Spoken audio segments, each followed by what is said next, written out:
Hello everyone, स्वागत है आप सभी का। आज हम दोबारा क्लास 10 का बहुत ही इंपॉर्टेंट टॉपिक है। मैंने पिछले वीडियोस में आपने बताया था कि कॉन्स्टिट्यूशन का इंपॉर्टेंस क्या है, क्यों पढ़ना चाहिए।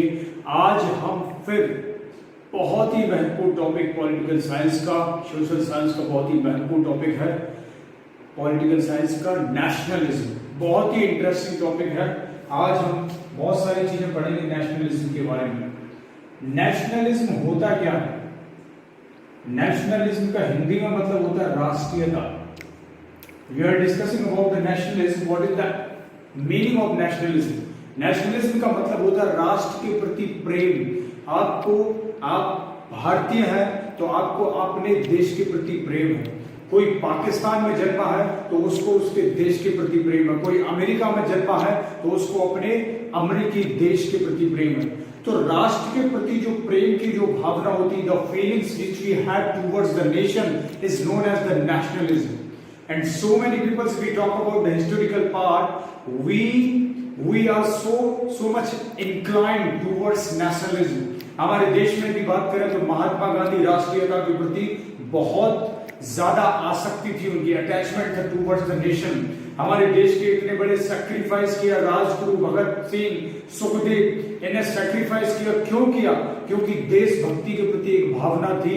उसी भावना की आसक्ति, उसी feelings toward the nation is known as nationalism. आज हम नेशनलिज्म की बात करेंगे। नेशनलिज्म की शुरुआत इंडिया में कैसे हुई, इंडिया में नेशनलिज्म कैसे स्टार्ट हुआ। सबसे पहली बात स्टार्ट होती जब वर्ल्ड वॉर फर्स्ट हो रहा था। वर्ल्ड वॉर फर्स्ट, हिंदी में बोलेंगे विश्व युद्ध पहला। वर्ल्ड वॉर फर्स्ट जब हो रहा था तो जो ब्रिटिशर्स की आर्मी थी, ब्रिटिशर्स जो थे उनको डिफेंस में खर्च करने के लिए बहुत सारे पैसे की जरूरत थी, मनी रिक्वायर्ड। जो ब्रिटिशर्स जो थे उनको अपने डिफेंस के उसमें खर्च करने के लिए, रक्षा के उसमें खर्च करने के लिए बहुत सारे पैसों की जरूरत थी। तो उन्होंने क्या किया, भारत के जो छोटे से किसान होते थे, जो मिडिल क्लास होती थी, जो स्मॉल कास्ट के लोग होते थे, उनको एक्सप्लॉइट करना स्टार्ट कर दिया। उनके ऊपर टैक्सेशन सिस्टम लागू कर दिया। उनका जो टैक्स जो है वो बहुत ज्यादा बढ़ा दिया और उनसे बहुत ज्यादा कर वसूल करने लगे, बहुत परेशान करने लगे क्योंकि उनको पैसे की जरूरत थी। उनको वर्ल्ड वॉर फर्स्ट चल रहा था जर्मनी के साथ। तो ब्रिटिशर्स लोग जो थे टैक्स इंपोज करने लगे भारतीयों के ऊपर। आपने सुना होगा ईस्ट इंडिया कंपनी आई थी तो उसने भारतीयों को लूटना स्टार्ट किया। व्यापार करने के उद्देश्य से ईस्ट इंडिया कंपनी भारत में आई थी, लेकिन ईस्ट इंडिया कंपनी ने भारतीयों को एक्सप्लॉइट, भारतीयों का शोषण करना स्टार्ट कर दिया। So we are discussing about the world war first. In world war first the Britishers they had a need of so much money, too much money for investing in defense. Okay, so for this purpose they have imposed a taxation on peasants, on farmers. उनके ऊपर taxation system लागू कर दिया जो बिल्कुल भी अच्छा नहीं लगा हमारे देश के बहुत प्यारे नेता को। उनका महान नाम था महात्मा गांधी जी, जिनको बिल्कुल अच्छा नहीं लगा।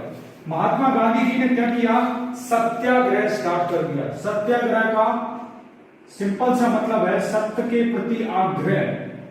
सत्याग्रह स्टार्ट कर दिया महात्मा गांधी जी ने, सत्य के प्रति आग्रह कि भाई ट्रुथ वायलेंस, जिसको हम कहते हैं ट्रुथ वायलेंस, जिसमें शांतिपूर्ण भाव से सत्य के प्रति आग्रह करो कि भाई आप इतनी पेनाल्टी जो है टैक्सेशन सिस्टम है वो क्यों लागू कर रहे हो। इसी प्रकार गांधी जी ने विरोध करना जब स्टार्ट किया तो हम अपने पूरे संपूर्ण देश की बात करें, we talk about the whole country, so we can see that in whole country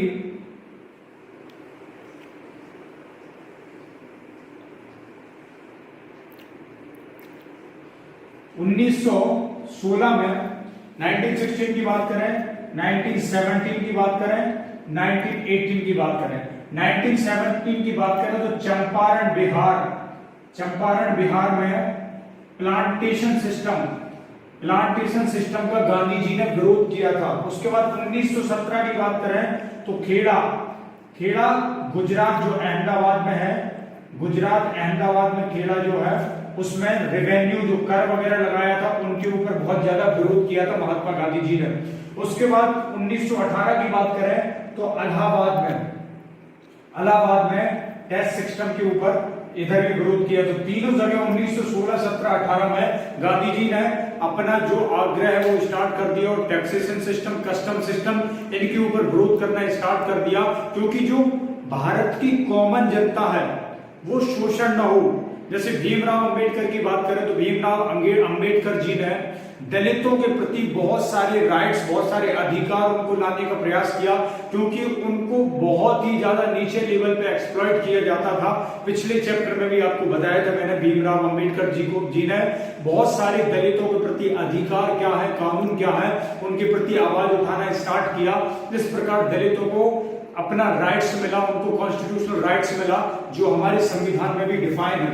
तो इस प्रकार क्या हुआ, जब सत्याग्रह स्टार्ट हुआ तो ये सत्याग्रह बढ़ता गया, और जब सत्याग्रह बढ़ता गया तो क्या हुआ कि सब जगह ब्रिटिशर्स जो थे बहुत उफान पे आ गए। उन्होंने कहा कि यार ये लोग इस तरीके से सत्याग्रह करेंगे तो प्रॉब्लम हो जाएगी। तो जलियांवाला बाग अमृतसर में जनरल डायर देखा गया, भारतीय बहुत सारे इकट्ठे हो चुके सत्याग्रह के लिए आए हैं, पुलिस सिस्टम बहुत ज्यादा लागू हो गया था। तो जलियांवाला बाग में जनरल डायर भाई साहब जो थे, जनरल डायर भाई साहब ने क्या कहा कि गेट लगाओ और जितनी भी जनता है कॉमन फायरिंग शूट कर दो। मार्शल लॉ जिसको बोलते हैं मार्शल लॉ, इनको पता नहीं था, बहुत सारे अमृतसर से बाहर के जो लोग आए थे उनको पता नहीं था कि मार्शल लॉ एक्ट, जो मार्शल लॉ जो है वो इम्पोज हो गया अमृतसर में, उनको पता नहीं था। और बहुत सारे बाहर से आए थे लेकिन लोग नहीं माने, और हमारे जो जनरल डायर भाई साहब है वो सोचे कि यार ये सत्याग्रह करने के लिए आए हैं, तो फायरिंग, कॉमन फायरिंग हो गई, जिससे बहुत सारे लोगों की बेवजह हत्या हो गई, बहुत सारे लोगों को बेवजह मारा गया। जिसका जब न्यूज गांधी जी को पता चलता है तो गांधी जी कहते हैं सत्याग्रह जो है भैया वो बंद कर दो, खत्म कर दो सत्याग्रह, बंद हो गया सत्याग्रह। उसके बाद क्या हुआ, गांधी जी ने कहा कि कुछ तो इसके प्रति करना पड़ेगा, कुछ तो हमें एक्शन लेना पड़ेगा। जिससे क्या हुआ कि गांधी जी ने खिलाफत आंदोलन स्टार्ट किया, खिलाफत मूवमेंट। उससे पहले नॉन कॉपरेशन मूवमेंट स्टार्ट किया। नॉन कॉपरेशन मूवमेंट में क्या बताया गया कि भैया जो ब्रिटिशर्स जो हैं उनके साथ कॉपरेट करना ही नहीं है, उनकी चीजों को बहिष्कार करते जाओ, बॉयकॉट करते जाओ, उनके साथ कॉपरेट करना नहीं है। जब उसमें दंगा बहुत ज्यादा बढ़ गया तो नॉन कॉपरेशन को भी इम्पोज कर दिया गया, खिलाफ चले गए। ये खिलाफत सत्याग्रह हुआ। खिलाफत सत्याग्रह जब हुआ तो उसमें भी इनको सफलता नहीं मिल पाई, गांधी जी ने सारी चीजें बंद कर दी। उसके बाद क्या हुआ कि ब्रिटेन से साइमन कमीशन जो इम्पोज हुआ हमारे देश में, साइमन कमीशन जिसको बोलते हैं 1921 में साइमन आया, उसने भारत की निगरानी करी और उसने देखा कि यार भारत के कानून में कौन सी कमी है, भारत में क्या है जो हमें सुधारना चाहिए। सबसे बड़ी गलती इन लोगों से ये हो गई थी कि जो साइमन कमीशन जो आया था और इसमें जो भी चेयरमैन थे वो सब ब्रिटिशर्स थे। गांधी जी ने फिर बोला भैया साइमन गो बैक, चले जाओ, साइमन कमीशन को भगा दिया। 1921 में साइमन कमीशन को भगा दिया। उसके बाद लॉर्ड एडविन जो था, जो इनकी पूरी जगह संभालता था, लॉर्ड एडविन जो था, उसने लुभावने अवसर दिए भारतीयों को कि भाई ऐसा है कि साइमन को गो बैक मत करो, हम तुमको और भी चीजें, नई अपॉर्चुनिटीज देंगे, पेनाल्टी में कुछ इंपोजन लगा देंगे, कुछ उसमें कट कर देंगे, कुछ इस तरीके की चीजें दी। उनने कहा, गांधी जी ने कहा नहीं भैया साइमन गो बैक, चले जाओ, क्योंकि उनको पता था कि ब्रिटिशर से यदि मेंबर होगा किसी भी कमीशन का, वो भारतीयों को एक्सप्लॉइट करने में किसी भी प्रकार की कोई शर्म नहीं करेगा, वो एक्सप्लॉइट करता जाएगा, इसलिए गो बैक साइमन कर दिया। फिर गांधी जी ने